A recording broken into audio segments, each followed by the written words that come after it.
Yo, what's up? It's sAgo. I'm back with episode 2 of eu.ph.ony. I know it's been a while. This is part 1, so I'm here with the word. Man, I just came up with that right now. I said be careful what you wish for, because you never know where you might end up. Roll up the blunt and let the beat flow. Why? I think the word is gone mad. Okay, yo, so what's happened in the music industry since I've been gone? Quite a lot. Calvin Harris dropped more fire. He dropped this track called Rolling featuring Khaled and Future. Khaled comes in on the hook and Future with the verse. Both of them deliver quite nicely. This also has this that nice summer type vibe. It's got a nice bass line. Calvin Harris has been doing some really nice stuff with music recently. This is one of 3 of the singles that he's released this year, and they all come off his album called Funk Wave Bounces Volume 1. Comes out on June 20th, and personally I'm pretty keen for this album. There's quite a few factors here. The 3 singles, which are all pretty good, is one, and then we have all the features. This album actually has more features than it has songs.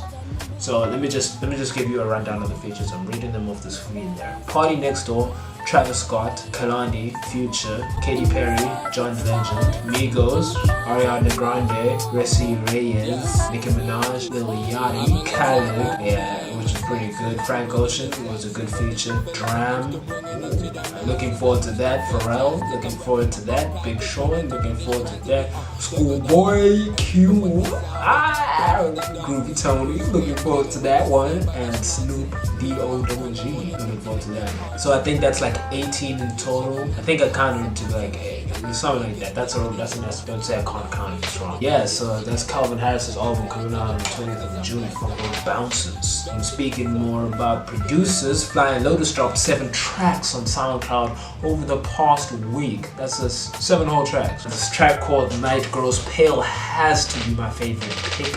It's got a nice solid beat, and it's got this really nice bass line that goes throughout. It's very nice. Definitely a bass line to appreciate. And then it also got all that fly low flourish that fans will know and definitely appreciate in this track. It's quite nice. The keys that come in. Flying Lotus has these things that come in on a one shot once every second bar or every 4th bar, and it sounds so nice, and the whole thing is just an artistic experience. It's quite nice. As for the other tracks, I didn't love them, but that's I think that's kind of the territory when you're listening to an artist like Flying Lotus, because what he does is experiment with sound. Some of it you like, some of it you don't like. It is what it is. It's a nice thing about artists like that as well. You never actually know what you're gonna get. Speaking of not knowing what we're gonna get, segue. T-Pain a few days ago, I think it was earlier this past week, released this picture on Twitter, and it was supposed to be a hypothetical cover for what a T-Pain and Lil Wayne album would look like. But then little did we know that the next day he was gonna drop the whole thing. Boom, SoundCloud, free streaming for everyone. Yeah. It's not we weren't gonna get it for free anyway, but thought counts. It's 8 tracks of good old T-Pain, the Auto-Tune King, or originator. I don't know what you want to call it. I wonder, is T-Pain the Auto-Tune King? Because there's Cudi, there's Kanye, there's Bonnie Rare, uses it here and there, right? I think. And then there's James Blake. Man, there's a lot of people who really good with Auto-Tune. And then I'm not even talking about the mumble rap niggas. That's a different thing. Anyway, so it's good old T-Pain and Carter 3 Wayne. So it's pretty decent. My highlight from the track was this song called Listen to Me, and that one is just great because it has this crazy. Actually, I gotta play this week.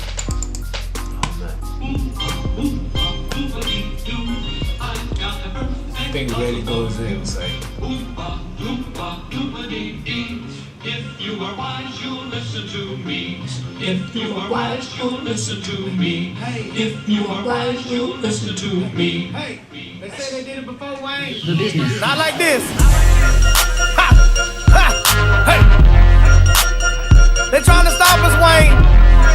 do it, man. It's T-Wayne. Tell these fuck niggas that this is what we do. Hey, hey. If you're fucking with Wayne, then you're gon' get the tea. If you are wise, you listen to me. It's like Oompa Loompa. I am on my new job. It's hard, yeah, it goes in. That's before Wayne even comes through.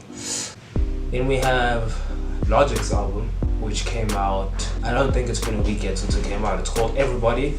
It came through, it had some pretty impressive first week sales, 247,000 album equivalent units pushed, and the majority of that comes in with traditional sales, like hard copies.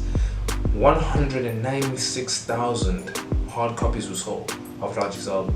That's crazy. Big Sean's total album equivalent units for I Decided was 151,000. Like, I didn't actually know Logic was bigger than Big Sean. Yet, people don't talk about Logic as much as they do Big Sean. Like, if you ask people who's in the top 5, who's in the top 5, or who's in the top 10, people are more likely to say Big Sean than they are to say Logic. I haven't done research, so those aren't facts, but facts. You know what I'm saying? Anyway, the album debuted at number 1, displaced Kendrick Lamar's Damn after 2 weeks in the number 1 spot. So now Logic's album, Everybody, is at the top of the Billboard 200.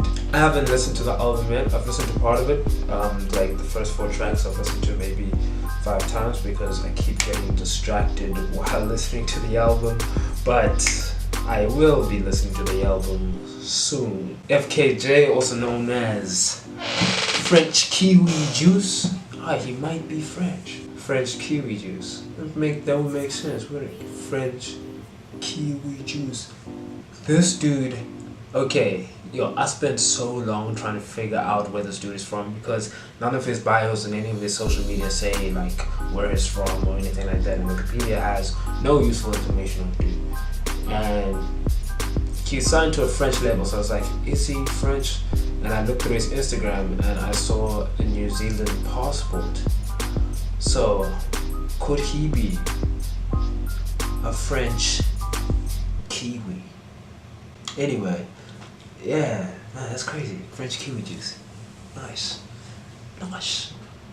And he brings the juice when it comes to producing. Anyway, this dude is a producer, multi-instrumentalist, and singer.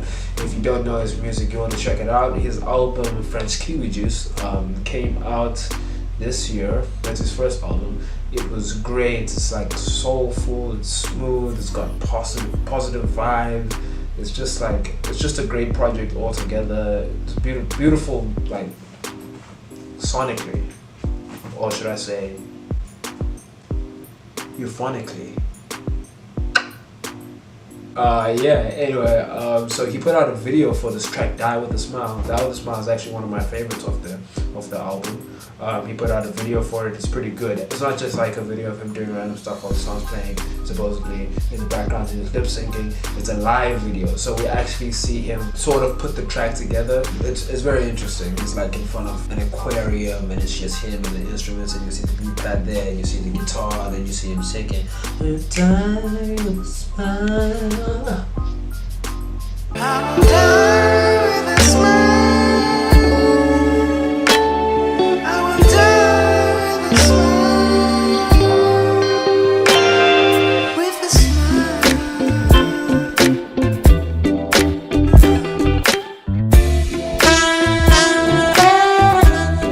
Sorry, I wasn't really trying to do it, just for the record. I can't see. If you liked this video, like it. Subscribe if you want to subscribe. I'm sAgo. This has been Straight Arrow Entertainment, guaranteed to bang. Sometime during the week. Sometimes. Sometime. Where's the book? Ciao.